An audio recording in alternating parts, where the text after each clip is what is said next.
Welcome to the Dominate Your Niche podcast with me, Ruth Ferreira. Here we chat to some of today's best small business leaders, individuals who are shaking up their industry and dominating their niche. The show tackles all things business growth, from strategy, marketing and branding, and delves into the secrets of what it takes to dominate your niche. The aim of this podcast is to empower founders with big dreams, small and micro businesses, and even solopreneurs who are looking to make a big impact. People who are hungry to learn from those who have gone before them and implement that knowledge to next level in their own business.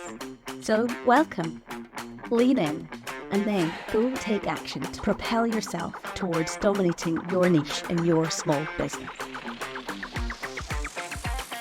Welcome to the latest episode of the Dominate Your Niche podcast with me, Ruth Ferreira.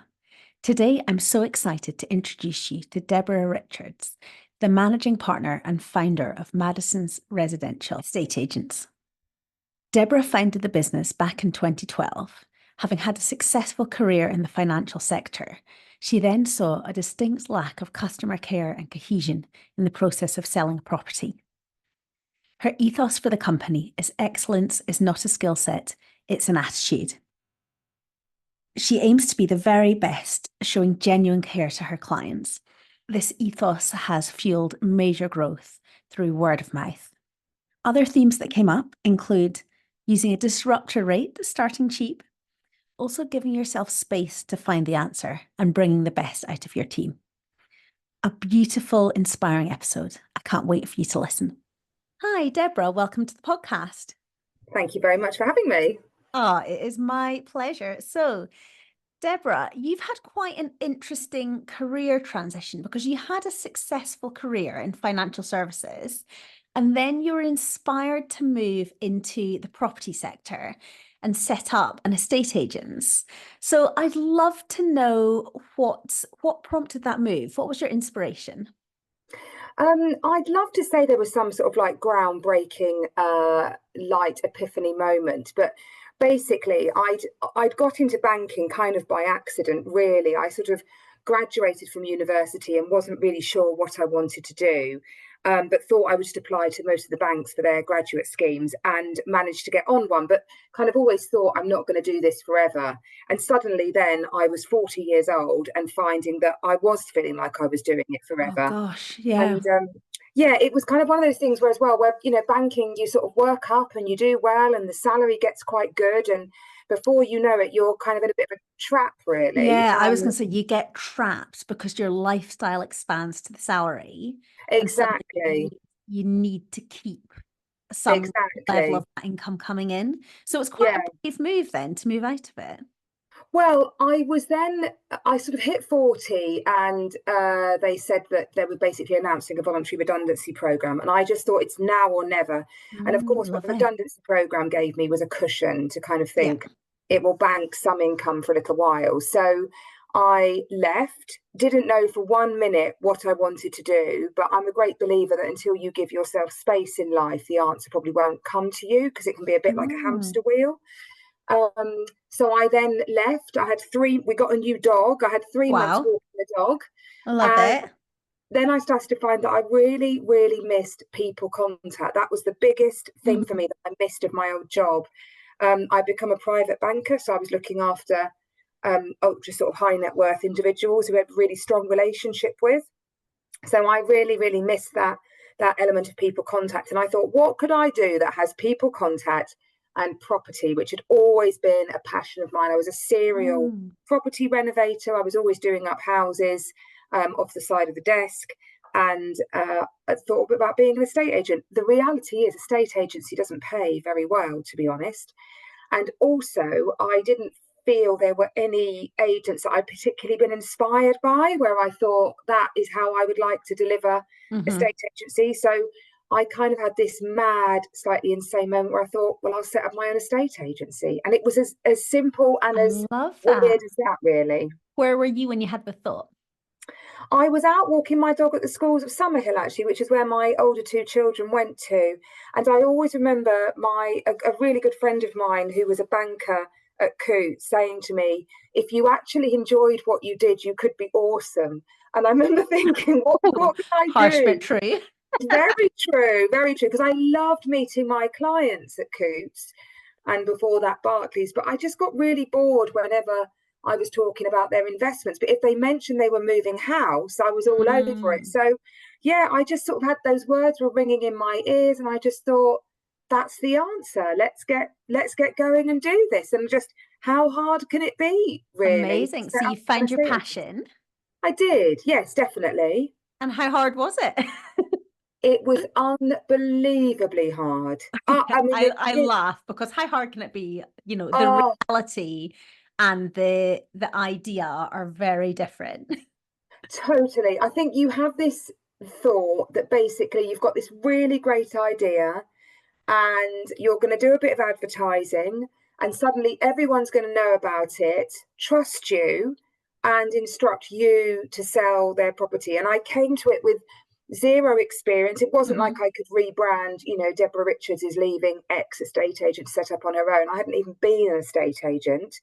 Um, so yeah, I think I thought the phone would just start ringing. I offered what was called a disruptor rate, so I was very very cheap on my fee. I Yeah, thought, why wouldn't it's a anybody come good to me? strategy. Yeah, let's just kind of like get out there. And it was quite funny actually, because I remember on the first day there'd been a problem with setting up the new business line, and BT didn't have it switched on, and I was placing this advert in Wealden Times, and it said, opening from the 1st of May 2013, which is when I opened my doors. And the phone wasn't switched on. I remember going mad at BT, and they got it on by midday. Well, it didn't then ring for 2 weeks. Oh, And then sweetheart. when it did ring, it was someone who had the wrong number, because I bought the number that used to be Appliances Direct, where you could buy fridge freezers. So probably my first 30 calls were people saying their fridge or freezer were broken down. Oh, Um, sweetheart. so How yeah, did you very feel? hard. How was that for you? It was kind of okay actually, because I sort of felt, well, I suppose the one thing it did strike for me was I'd always worked for really big brands, so Coots and Barclays, and I completely underestimated the power of a brand to open a door. So Hmm. that was a real wake up call, that actually when you haven't got that big brand behind you, what is it that sits there? But Love equally, it. I kind of thought, well, it's fine, I'll keep going. I mean, I'm very, very tenacious and persistent. So I just thought I'll keep going. And then Wealden Times phoned me up to renew my advert for the next Hmm. month. So a month of nothing. Oh gosh. And they said, how's it gone? I said, yeah, not great, but it's fine. Don't worry. I'm going to Yeah. keep, whittling away at this mad idea I've got. And in chatting to them, my phone rang about 15 minutes later, and it was the commercial director of Wealden Times at the time, a lovely lady called Joy Adams. And she said, Nice. Deborah, I've just listened to your story from one of my colleagues, and I'd like you to sell my house. And that was Oh, that yay, was your it. first instruction. My first, Congratulations. yeah, my first instruction. I went round to her house, which was a sweet little terraced house in Aylesford. Won the business.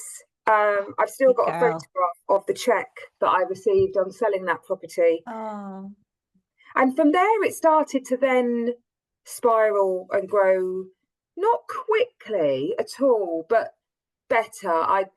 From Joy, she recommended me to three of her friends. okay. So word of mouth was key Word for of you. mouth, absolutely, just started at the school. People heard what I was doing.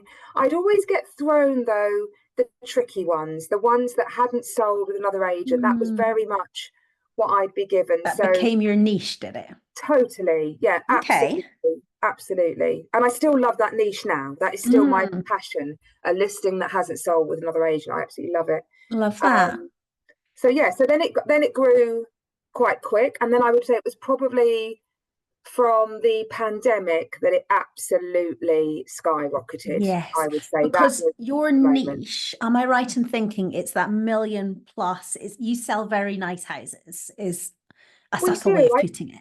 Yeah, I mean, we're the biggest agent in the town for 500,000 plus. So if your Okay. property's worth 500,000 to about 2 million, Okay. we sell more property in TM one, two, three, and four than any other agent. So you probably did quite well with the people moving out of London in the pandemic. Is that? I don't know if it was so much that as the fact that we were visible and we were Okay. there. So Okay. So during the let's talk actually, because you've mentioned brand and you've just mentioned visibility. And now I see that you've got an exceptionally strong personal brand thank and you. an exceptionally strong business brand. Has that been key to your growth? And if so, I'm assuming you're going to say yes here. How did you go about building that brand? What was your process?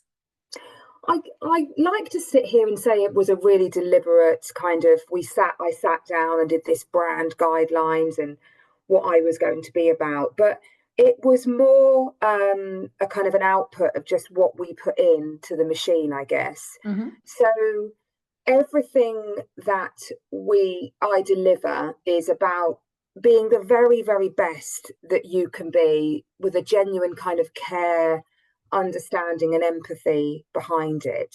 So our core values in Madison's are to be nurturing, scrupulous, and effective. But we have this Brilliant strap values. line.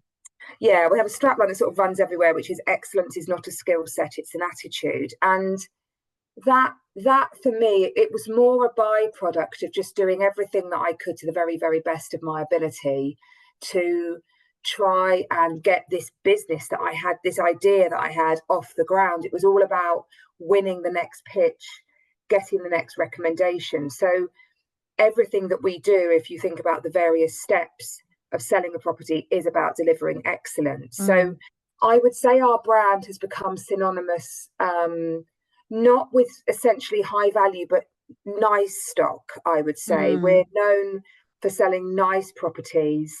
Um, we're a very, very proactive agent, so our brand is synonymous with wanting to get the job done. mhm. Um, if we're not the agent for you, if you're just kind of thinking, I'll have a go at this, Yeah. And because I'll just I leave have to you. say that's probably why you've done so well with word of mouth, Yeah, because people have this excellent customer experience of working with you. yes, yeah, definitely. And I think the visibility of what that is from me is there all the time to my team. There's that. It's a roller coaster of a job. Your day can turn on a phone call. You Hmm. can be having a really, really bad day that can become a very good day, Yeah. or you can be having a very, very good day that can become a bad day. And you've got to have the skin of a rhino. You've got to lead from the front. You've got to guide your team when they need it. And I think as long as everything that you do continues to deliver that excellence, then the brand kind of self fulfills, really. You attract Nice. good people, good talent who want to do their best, who care. And if they don't really last the course with us. They quite quickly we will work out, or they will work out this is not Mm, a happy marriage, I suppose. So yeah, yeah. it's just about it permeating everything that we do, I guess. Love that.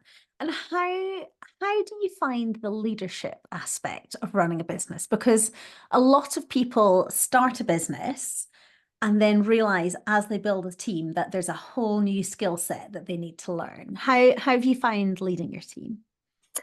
Yeah, I don't find being a leader difficult at all, actually. I would say that for me is probably one of the easiest things. In my previous jobs, I ran and led big teams. Okay. So when I was at Barclays, I was the youngest appointed Premier Manager for the country. So at the age of 27, when I thought I knew it all, I was really rather blonde then as well, literally. Um, I took on this team, and that was a real baptism of fire, actually, because I was looking after some far more experienced people than I was.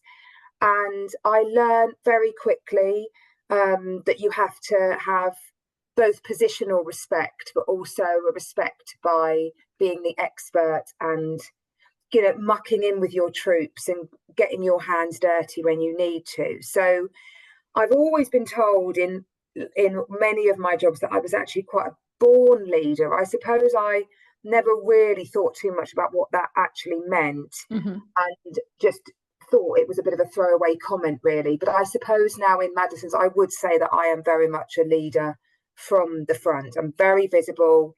I will make a tough call if I have to. I'm quite decisive.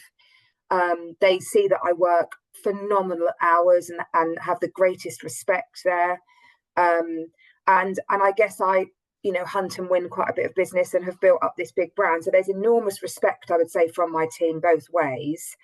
And interestingly, James, of course, my husband, he works with me now. Yes. Well, I was going to say, because you dropped in the word marriage, talking about your team earlier. Yes, Actually, yeah, you do work with your husband. How I is that? do. Yeah, no, that's great, really. And I would say that he is ultimately hugely respectful of the fact that I am the boss. It's Ooh. quite an interesting thing. He very much, I mean, we met because he was my boss actually at Coots, which is quite Interesting. Now the interesting. tables have turned. Yeah, he's a very good leader himself. He's an exceptional leader, but he very much respects it's my business. He will lead the team when I'm not there, but if I am there, yeah, he's very, very respectful to that, which I think is a Mm. real sign, a credit to him actually. Yeah, To it's a skill in itself to be able Yeah, to, as yeah, a totally. natural leader, to be able to step back and let somebody else, especially your spouse, lead. So Exactly, because I full mean, credit to James. I would be unemployable now if I ever wasn't with Madison's and was suddenly out there looking for a job. I mean, heaven help you if you had to try and manage me, because I've literally been able to do what I want. As long as it's ethically, legally, and financially Yeah. viable. I've been able to do whatever I want, and I just think, gosh, that so for him to turn it on and off, I think is quite a skill set actually. So Yeah, I like yeah. that. I like that. And this leads me down the path of you've got children. Do you think any of them will come into the business at some point? I definitely know that my older two wouldn't, although Archie is working for me now. He's got a Okay. first class honours degree in photography, so he's doing my property photography for some of my shoots. Oh, love And it. yeah, he's brilliant. We had the fabulous Mikey Reed spend the day with him. He's a phenomenal local photographer, and he spent the day with Archie. And his photography is coming on leaps and bounds. Mm, That's exceptional, but he would never ever want to run the business. yeah. Equally, Bella, my eldest daughter, she's 17. She wouldn't. And that is purely because they see the hours that James and I work.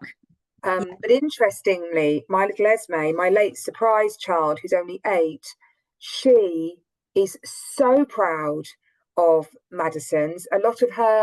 She goes to the Leeds school, and a lot of her friends' parents have sold their house to us, which is lovely. So in her eyes, I'm a bit of a celebrity, which is ridiculous. Oh, I love that. So Yeah, she loves, might be in line yeah, in maybe, and she could read 10 a to floor 20 years plan. time. Yeah, absolutely. Yeah, and she's got a skill set. So yeah, I don't know. Yeah, maybe she's just a bit too late because I've got to hang on there until she can get there. But it would be Oh, I lovely. love It that. would be lovely. But yeah, the other two definitely not. I Definitely love not. that. And how do you find, we're going to come back to business, but we've just ended up down this path. How do you find balancing running a business alongside having a family? Because often we work far harder on our business than we work for, when we're employed by somebody else. Yeah, totally. I mean, I think I meet a lot of people. I get a lot of approaches. It's very flattering. It's lovely from people thinking of setting up a business who want to talk to me about it. And without doubt, the one thing I always kind of brace them for is you can absolutely have more of a lifestyle balanced business. There's no Mm, doubt about that at all. But if you want to make a serious business that's about profitability, more of a commercial enterprise, the hours you put in will be phenomenal. mhm, Um, because yeah, if I worked the hours I worked for Coots, I wouldn't still work for Coots. It'd be as simple as that. We'd have had a conversation. I said, this is absolutely ridiculous. I'm working a 90-hour week. mhm, um, I'd need more balance, but the reality of your business, you don't. You work phenomenal hours, and the creep into home life is huge. mhm, Uh, I would say my children are amazing and at understanding that I'm a working mum. I've always worked, always been a career mum. mhm, Went back to work when Archie, my eldest, was 3 months old. So that's very much in my DNA. And they are all very, very proud of what I do. But I've got to be honest, they get the short straw. I mean, mm. the number of times I'm in the car and I say, kids, all be quiet. I've just got to make an important phone call. The number of times I've arranged with Esme to go to a trampoline park with a friend because it's got really good Wi-Fi and I can have 2 hours on my laptop. I mean, So Yeah, Yeah. you got to know the Wi-Fi hotspots. Yeah, totally. I've been caught out in the last week. We went to Penshurst Place, which is local to us. Oh, Beautiful. yeah. There's not No, a good phone reception there. no, I schoolgirl was error. stuck for hours with not a lot to do. That was a rookie mistake.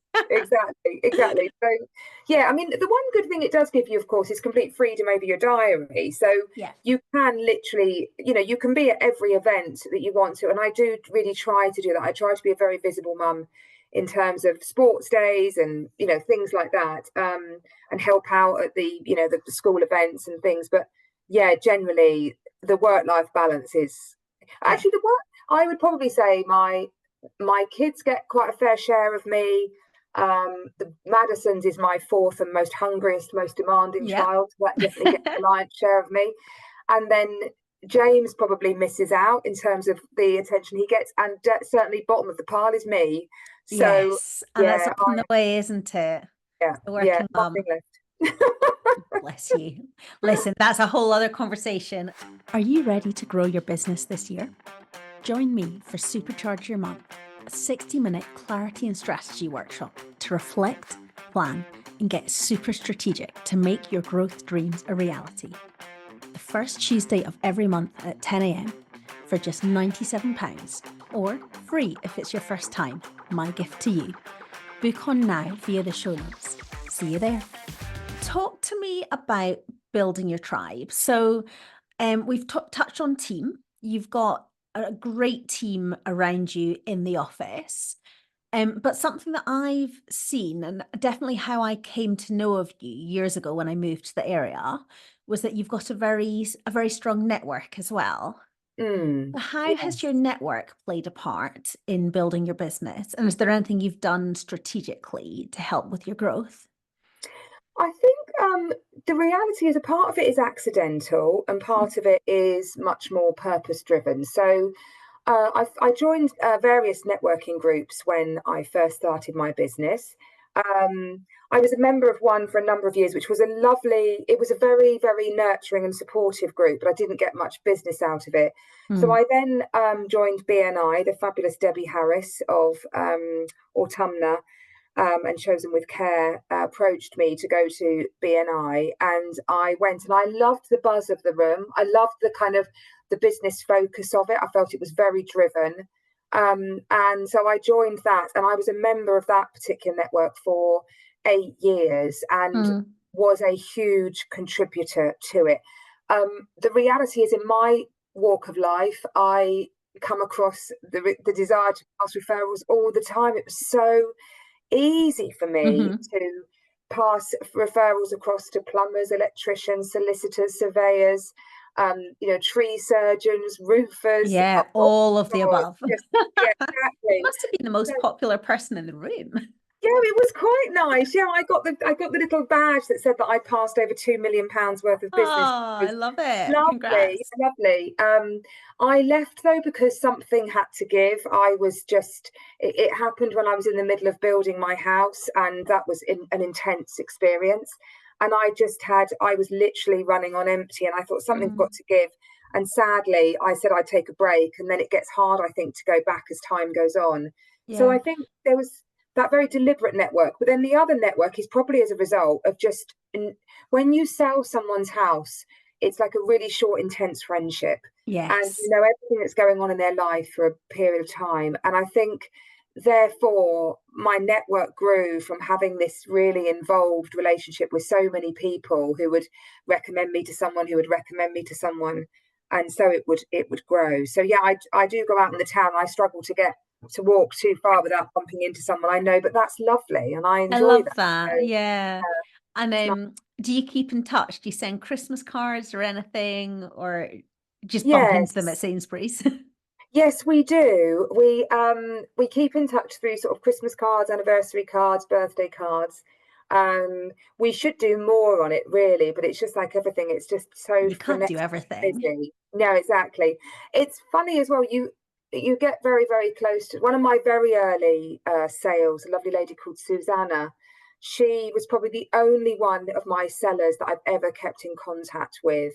Mm. Um, it took me a while to sell her house, and we got very close during that. So, but generally, you might think during the deal, oh, I really like you, and I could be friends with you. But Yeah. then life for me, Yeah. it's just Well, too manic. yeah, but you're a busy lady. Yeah, I am, and I've got my 4 very, very close friends, and that's Perfect. plenty. That's perfect. I love that. So, what is the one thing you wish you'd known before embarking on your business journey? I think for me, it would be kind of how all-consuming it would become, I suppose, and how I think as well that I'm actually not a very strong risk taker, and Mm, often I'm struck within my business how highly risky it is. So um, it's kind of like a big sausage machine now, where it's a machine that just works and churns out hopefully money to mm-hmm, pay my staff, which is my biggest kind of headache that rattles mm, through my head. Is I've got this wonderful team who, some of them have left big corporates to be with me, so there's a huge responsibility there. But my job involves doing an awful lot of investment before I potentially get paid. yeah. So I've got to try and win the instruction, then I've got to list that house, I've got to find a buyer, and then I've got to go through the dreaded sales progression process. And hopefully, if all that works, I will get paid. And for me, that model is actually really counter to one of my core values, which is that I don't actually like huge risk. Mm-hmm, So I suppose if I'd have thought through that kind of business model and thought maybe I should design something a little bit differently where we get paid up front, mm-hmm. whether that would have been an Yeah. option. But of A course, lot that to be said for getting paid up front. absolutely, yeah, exactly. But the kind of it works now, so it's not needed so much. But and I suppose then equally onto that, how because I'm not a huge risk taker, that desire just to keep working, keep going, just another. If the phone's ever quiet, it's kind of what's happened, what's gone on, so that constant. I think I'd probably have just what I should have done is a bit of more of a exploration of myself as a person, to Mm-hmm. think, okay, you've got this passion, but actually, are you going to sleep at night if it, with what it will become? Because it grows and it grows, and before you know Yeah. it, you have a And I'm huge I'm gonna ask, and value. this is, you don't have to answer this, but have you ever been in a position where you've had to get some funding to cover a cash flow shortfall? Because it's not unheard of, especially with your very specific monthly expenses going out. You've got a gorgeous office, you've got a big team, you've got a Mm. lot of monthly expenses. And sometimes, business can be very much a roller coaster of when the income comes in. Have you ever been in a position you're like, oh, I'm just going to need a little bit of help to pay people this month before this next chunk of cash comes in? Have you ever been there, or have you been Yeah, touch wood, no. I saying, think part of that is because in the early days when we didn't make any money, when I went to James and spoke to him about setting this business up, and he was hugely supportive from the outset. Um, I asked for a bit of money to get the website, etc., off the ground, but more importantly, I said to him, "Your salary needs to bankroll us now for the next probably 2 years," mm, and that was a big thing because I wasn't, yeah, I wasn't like I was walking away from some little kind of 3 day a week job. I was walking away from a job that was as big as his was. So yeah. So um, overnight, your household yeah, income halves. halved, absolutely. So, and he was very supportive of that. So, I think because there wasn't that demand on the business to pay me an income, we survived those first 2 years. And then because I am so risk averse, we've grown very, very organically and slowly. And touch wood, I just am quite precious about the size of the war chest that we have in Madison's to kind of manage that and make it flow through. There are times when I'm not going to lie, it will get scary, when you're going through a bit of a dry patch and the bank balance is shelling out enormous amounts of money, and it does get a bit kind of, oh, but generally you can look at your pipeline and sort of and Yeah. work on a kind of sensitized ratio of what you think will come through, and it normally will get good. There was one time the bank balance did get down to 2 weeks worth of working capital. Oh my goodness. I don't know if I could have handled that. I don't know if Yeah. I'm emotionally resilient enough. How was that? I mean, I imagine that was a sleepless time. Yeah, but interestingly though, the thing with my world is when the money comes in, it comes in big, so Yes. Yeah. an average deal size for me is probably about 10,000 of commission. So, it's not like you're thinking, oh my gosh, I've got to sell 20 more cups of coffee tomorrow to be able to, you can be looking at your exchange pipeline and literally think, well, I've got 100,000 that's going to come in over the next, couple of weeks. So when it starts to then roll in, it rolls in big Yeah. and lumpy, and then it's okay. But one thing that we've been working on really hard to try and calm that is to bolster the lettings book, because lettings is your bread and butter money that comes in all the time. And James, who heads that up, has done a phenomenal job on that. So we are now running at quite a decent rate on our lettings book, which means that the sales income is not quite so terrifying, I suppose. Yeah.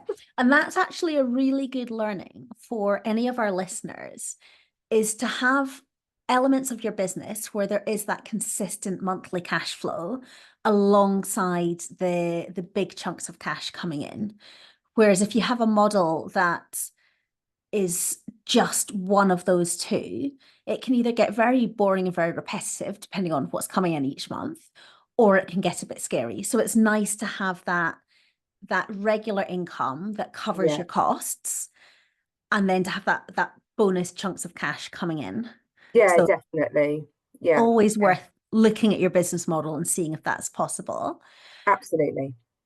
So can you tell me about a time that you failed, Deborah? Yeah, I would probably say it was when I worked for a developer. I won't name them. Not naming and shaming. No naming.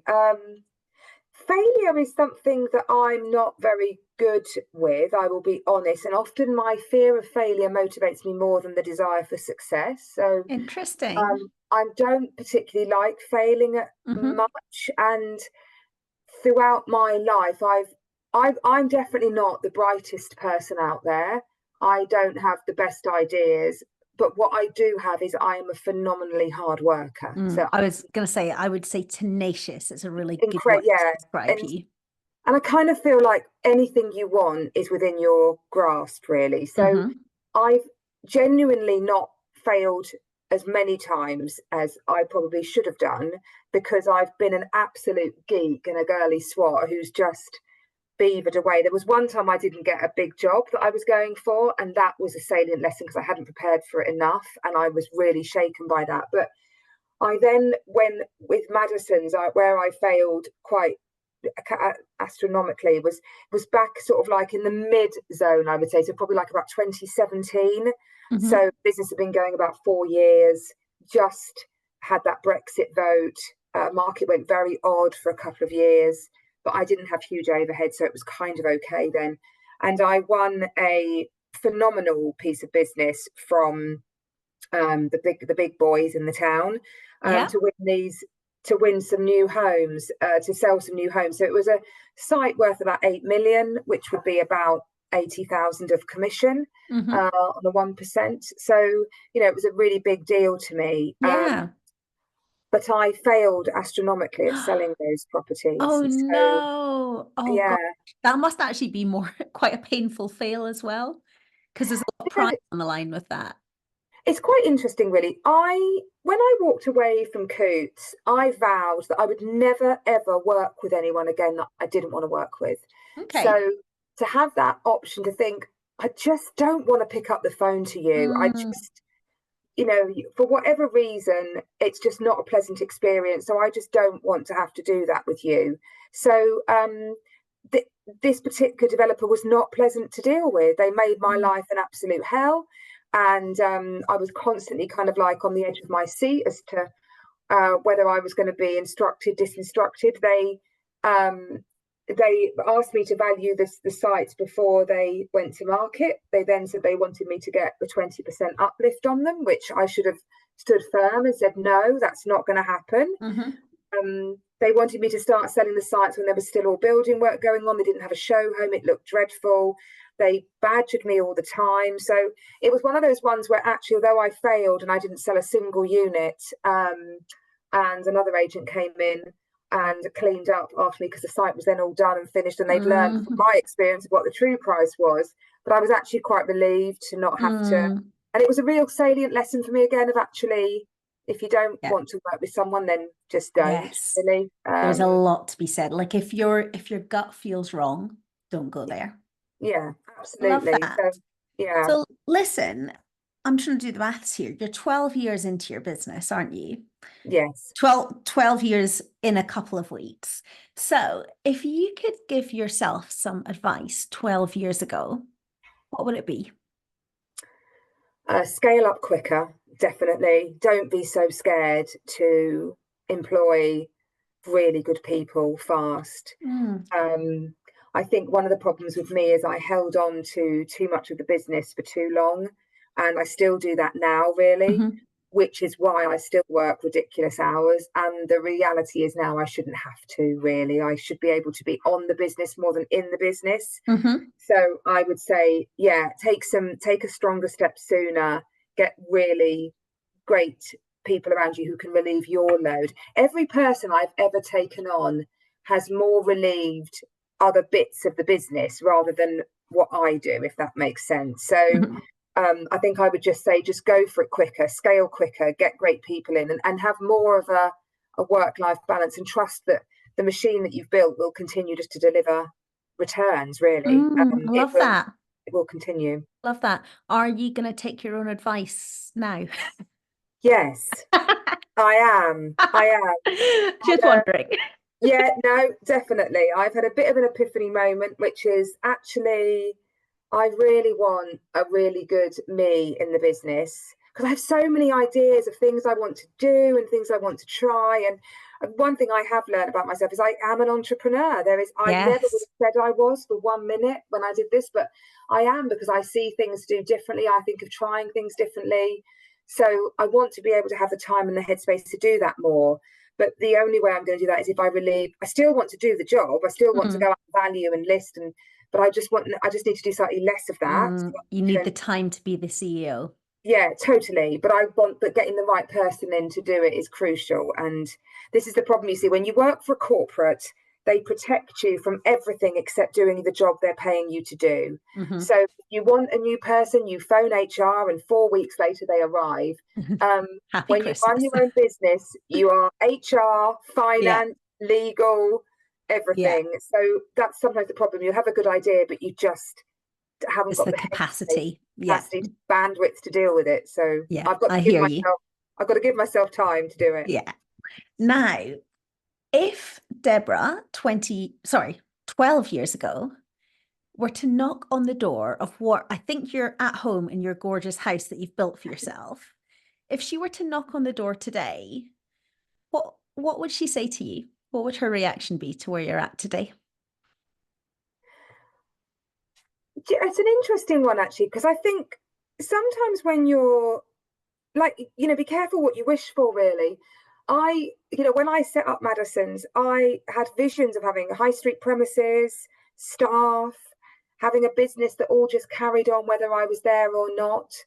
And, that seemed like an absolute pipe dream in those early days, when I think about how the phone just didn't ring, and how I'd have a patch that was spread over the 4 corners of Kent and East Sussex, and I'd drive hours. And I think she'd go, bloody good job, actually. Look at what you've done. Well done. She'd be like, wow. Yeah, I love that. What a lovely moment to wrap up on. Deborah, it's been an absolute pleasure. Thank you so much for your time. So for our listeners, especially the ones local to Tunbridge Wells, where you're based, if they are wanting to connect with you and Madison's, where's the best place to find you? The best place to get hold of me is good old-fashioned email. Wild. So, yeah, I know. Please don't send me a WhatsApp. That's for my kids in the evening. Please don't send me LinkedIn. That's where I think professional people just show off a bit. So I'm not often on that. So I'm on there every day.